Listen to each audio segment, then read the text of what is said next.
Now, while we're speaking about some of the challenges that South African doctors are facing, we know that our Minister of Health, Aaron Motsoaledi, recently released statistics that show that many doctors have had more medical malpractice suits against them.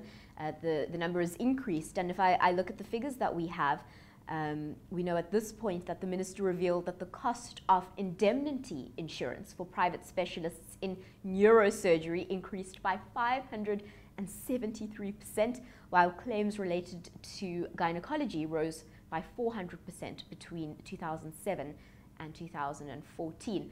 Quite staggering statistics. To the layman, won't you explain what these statistics the minister is dealing with here actually mean?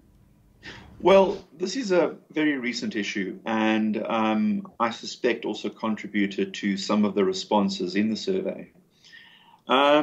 It's something that we've been highlighting for quite a while, and we are very pleased that the health minister has finally stood up, in fact, made pronouncements on this particular issue.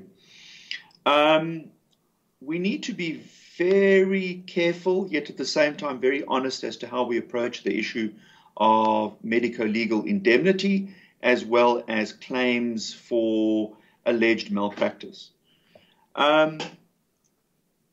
People who have justifiably been wronged and have been the victims of malpractice should have recourse to the ability to claim and lodge claims for what they believe has been done to them incorrectly. However, we need to tread very carefully as a country and not go down the path, such as other countries, like the United States of America, which has found itself in deep, deep trouble, where because of the ease of litigation and the fact that litigation, in fact, is in a sense almost encouraged, that what happens is you start creating what I would call the practice of defensive medicine. Now, defensive medicine, rather than common sense medicine, which is what we need to have in South Africa and which we are in fact well known for, is where patients are over-investigated and in a sense costs are ramped up.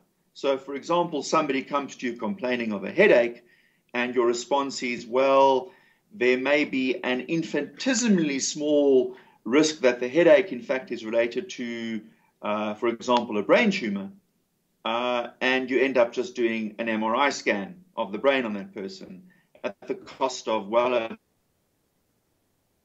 10,000–15,000 rand, simple things such as a headache. And that's a very small but silly example of what I would call defensive medicine, rather than just taking a good solid history and treating the patient appropriately. That ramps up costs. It's a cost driver. Okay, we cannot afford that in South Africa. Now, the flip side of the problem is, with all due respect, we have developed a little bit of an ambulance chaser mentality in South Africa, where it's hard not to switch on a radio nowadays and hear an advert encouraging people to actually report medical malpractice. I think recently people would have watched an insert, if I recall correctly, it was on Carte Blanche, where they looked at this particular issue and looked at a particular law firm where it was clear that people are making money. And with all due respect, my colleagues in the law profession need to explain this, that they're doing it on a no contingency basis and in fact are ramping up huge amounts of costs and claims against, for example, various funds. And doctors, unfortunately, are a potential soft target. Again, let me say, if people have a legitimate claim, they need to have recourse. Okay, that is not what we're saying. What we're saying is we cannot go down the path where it's a free-for-all and creates exactly the scenario that we are finding ourselves in the moment, which you alluded to in your introduction. So let me just reiterate an example. In 2008, the annual indemnity insurance for an obstetrician gynecologist was 75,000 Rand per year. That is what the average person in private practice had to pay for their indemnity insurance. This year, it is 550,000 Rand. All right. That is a staggering increase. That is well over R500,000 worth of indemnity insurance before you even start the year. You've got to shell it out. It's a lot of money.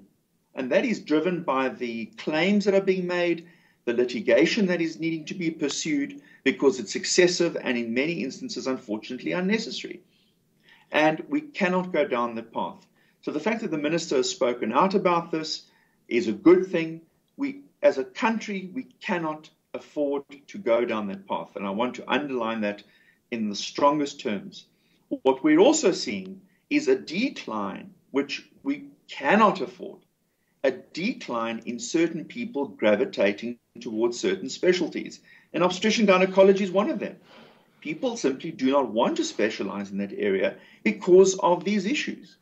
And I'm afraid, as a country, and certainly getting back to the NHI issue, where part of the plan for an NHI is a so-called district healthcare team, which will include an obstetrician gynecologist, a pediatrician. We need these specialists if we are going to subserve our people and offer adequate healthcare in this country. And if we're going to be able to foment and deliver a healthcare service within the confines of an NHI, we're going to need these people. We are already remarkably overstretched in terms of our human resource capacity. It's well known that we are grossly under-resourced with respect to healthcare professionals, doctors being just one such grouping. And I'm afraid, if this is the path we're going down, we are in deep, deep trouble.